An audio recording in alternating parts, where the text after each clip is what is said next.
नमस्कार मित्रमैत्रिणींनो, आज आपण आपल्या या व्हिडिओमध्ये पाहणार आहोत एक बहुआयामी व्यक्तिमत्व म्हणजे भारताच्या प्रथम स्त्री पंतप्रधान इंदिरा गांधी यांच्याबद्दल माहिती।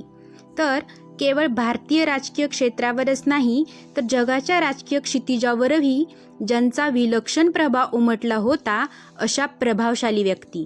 याच कारणामुळे त्यांचा उल्लेख पोलादी स्त्री असाही केला जातो।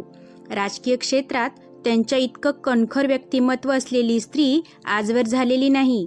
भारताचे पहिले पंतप्रधान पंडित जवाहरलाल नेहरू यांचं एकुलते एक अपत्य म्हणजे इंदिरा गांधी। त्यांचा जन्म 19 नोव्हेंबर 1917 उत्तर प्रदेशमधील अलाहाबाद येथे आनंद भवनात झाला। त्यांचे आजोबा मोतीलाल नेहरू आणि वडील जवाहरलाल नेहरू हे प्रसिद्ध वकील होते। त्यांचं कुटुंब अलाहाबादमधील एक आर्थिक आणि बौद्धिकदृष्ट्या संपन्न कुटुंब होते। तसेच आजोबा आणि वडील यांचं भारतीय स्वातंत्र्य लढ्यात फार मोठं योगदान होतं। तर त्यांच्या आई कमलादेवी या एक विदुषी स्त्री होत्या। त्यांच्या आजोबांनी त्यांचं नाव इंदिरा ठेवलं होतं। इंदिरा याचा अर्थ तेज आणि लक्ष्मी। तर त्या दिसायला खूप सुंदर असल्यामुळं वडील त्यांना प्रियदर्शनी म्हणायचे। लहानपणापासूनच त्यांच्यावर त्यांचे वडील जवाहरलाल नेहरू यांचा खूप मोठा प्रभाव होता। त्यांचं घर हे स्वातंत्र्य लढ्यातील लोकांसाठी एक महत्त्वाचं केंद्र होतं।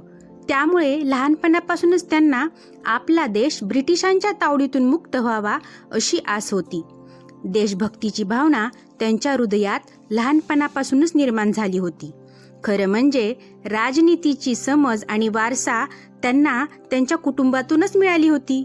महात्मा गांधी, लाला लजपतराय तसेच देश विदेशीचे नेते त्यांच्या घरी येत असत।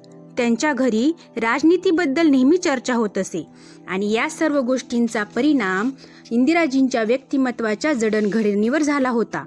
त्यांनी लहान असतानाच आपल्या समवयस्क मित्रांसह वानर सेना नावाची संघटना स्थापन केली होती। या संघटनेच्या माध्यमातून इंग्रज सरकारविरोधात छोट्या मोठ्या चळवळी करून स्वातंत्र्य लढ्याला मदत केली, ज्याला घरून शाबासकी आणि पाठिंबा मिळाला। या वानरसेनेचं काम होतं आंदोलनात जखमी झालेल्यांची सेवा करणे, नेत्यांचे संदेश जागोजागी पोहोचवणे। बघणाऱ्यांना हा लहान मुलांचा खेळ वाटायचा, पण स्वातंत्र्य लढ्यासाठी ते छोटे वाटत असले तरी फार महत्त्वाचे योगदान होते। त्यामुळेच फार लवकरच त्यांचा राज्यकारभारात प्रवेश झाला। पंडित नेहरूंच्या परिवारात शिक्षणाला अत्यंत महत्त्व होते।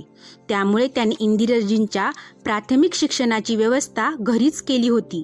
शालेय शिक्षण पूर्ण केल्यानंतर त्यांना रवींद्रनाथ टागोरांनी स्थापन केलेल्या शांतिनिकेतन येथील विश्वभारती विद्यालयात पाठवले गेले। त्यानंतर 1937 साली त्यांना ऑक्सफर्डमध्ये उच्च शिक्षणासाठी पाठवले गेले। त्यांना लहानपणापासूनच वाचनाचा खूप छंद होता, ज्याचा त्यांच्या जीवनात त्यांना खूप फायदा झाला। केवळ अभ्यास आणि सामान्य ज्ञानच नव्हे तर देश विदेशाबद्दल सर्व क्षेत्रातील ज्ञान त्यांना अवगत होते। वाचनामुळेच त्यांच्यामध्ये अलौकिक असे अभिव्यक्ती कौशल्यही होते, ज्यायोगे त्यांचं व्यक्तिमत्व सुरुवातीपासूनच उठून दिसत असे। वडिलांचं इंग्रजी भाषेवर खूप प्रभुत्व होतं, तद्वतच इंदिराजींनाही इंग्रजीचं उत्तम ज्ञान होतं। तर आपण इंदिराजींबद्दल या भागात एवढं आपण पाहिलं आहे। तर इंदिराजींबद्दल पुढची माहिती आपण दुसऱ्या भागामध्ये पाहूया। तोपर्यंत नमस्कार मित्रांनो।